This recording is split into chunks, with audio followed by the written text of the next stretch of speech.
میرے نبی پاک علیہ السلام نے فرمایا ایک بندہ گنجا تھا. گنجا کوئی ترتیب آگے پیچھے ہو جائے تو مفہوم کے لحاظ سے، لیکن میں مفہوم اس کا واضح کرتا ہوں. ایک گنجا تھا، کوئی شے نہیں تھی، سر پہ بال بھی نہیں تھے، رویا کرتا تھا. اللہ تعالیٰ نے فرشتے کو بھیجا، تجھے کیا چاہیے؟ تو کہنے لگا بال آ جائیں اور تھوڑا مال آ جائے. فرشتے نے ہاتھ پھیرا تو بال بھی آ گئے تو بکریاں بھی آ گئیں، لائنیں لگ گئیں، مال ہی مال ہو گئے. دوسرے کے پاس گیا، وہ کوڑا تھا. اس کو جا کے کہا کیا چاہیے؟ کہنے لگا شفا ہو جائے اور کچھ اللہ تعالیٰ آسانی کر دے. شفا بھی ہو گئی، گائیں بھی دے دی، بھینسیں بھی دے دی، مال ہی مال ہو گئی. پھر ایک کے پاس گیا، وہ اندھا تھا، تجھے کیا چاہیے؟ اس نے کہا آنکھیں مل جائیں اور کچھ ساتھ اللہ مال دے دے. اونٹ ہی اونٹ ہو گئے. جب بڑا نواز دیا تو پھر مالک نے امتحان لینے کا ارادہ کیا. یاری تیری سونا ہے اور آزمائشاں بھی تیریاں اگ، آزمائشاں تیریاں، صحیح کہہ رہا ہوں، آزمائشاں تیریاں، یاری تیری سونا ہے اور آزمائشاں تیریاں. اے سونا پرکھیا جامدائی پہلو نہ لگاں دے لگ. اللہ نے فرمایا آزمائش کرو. سب سے پہلے گنجے کے پاس آئے، اسے کہا اللہ کے رستے میں کچھ دیکھنے لگا، میرے خرچے ہی بڑے. دیکھو تو صحیح کتنی مشکل میں وقت گزارتا ہوں، حال ہی کوئی نہیں. تو اس نے کہا میں نے تو سنا ہے تو گنجا اور بھوکا ننگا تھا. کہنے لگا میں تو جدی پشتی رہی سے آدم ہوں، تو یہ کس پاگل نے کہا ہے بھاگ جا؟ اس نے کہا اچھا جیسے تو تھا ویسے ہی ہو جائے. کھیت کھلیان اجڑ گئے، پھر سے گنجا ہو گیا.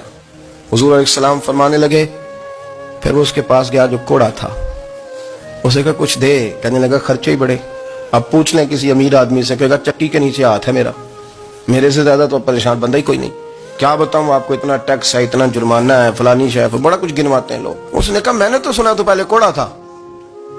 اس نے کہا اچھا دوڑ جا، میں تو رئیس اعظم ہوں، دادا بھی پردادا بھی اور ساری نسل ہی. اس نے کہا اچھا جیسے تو تھا ویسے ہی ہو جائے. پھر وہ گیا اندھے کے پاس اور جا کے کہا اللہ کے نام پہ کچھ دے. تو کہنے لگا رب کے نام پہ؟ یہ کھڑے ہیں اونٹ، جتنے تیرے دل کرے لے دا. اس نے کہا کیا معنی اس بات کا؟ کہنے لگا یار تجھے کیا بتاؤں، میں تو اندھا تھا، میں نے تو کبھی دنیا دیکھی نہیں تھی. پھر اس کریم نے فضل کیا تو مجھے بڑا کچھ دکھایا.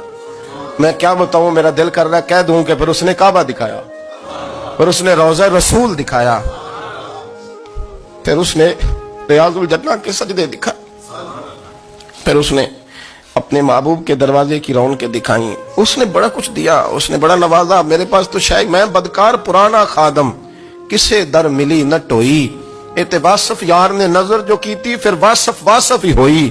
یہ تو اس کا کرم ہوا. تو یہ وہ کہنے لگا تو اللہ کے نام پہ جان مانگ، میں وہ بھی دینے کو تیار. میرے پاس تو شے ہی کوئی نہیں تھی، مجھے تو اپنا پتہ ہے، میں تو کوئی شے نہیں تھا، کچھ نہیں تھا میرے پاس. یہ تو ان کا کرم ہے کہ روخن کا ادھر ہے. اور مختصر سی میری کہانی ہے، یہ جو بھی ہے ان کی مہربانی ہے. تو وہ کہنے لگا میں بھی کچھ لینے نہیں آیا تھا، تیری آزمائش ہی کرنے آیا تھا. تیری عزتیں بھی سلامت رہیں گی، تیرا مال بھی سلامت رہے گا، تیری شفا بھی. اپنی زندگی میں کبھی بھی اللہ کی بارگاہ سے توجہ ادھر ادھر نہ کریں، چھوڑیں لوگ کیا کر رہے ہیں.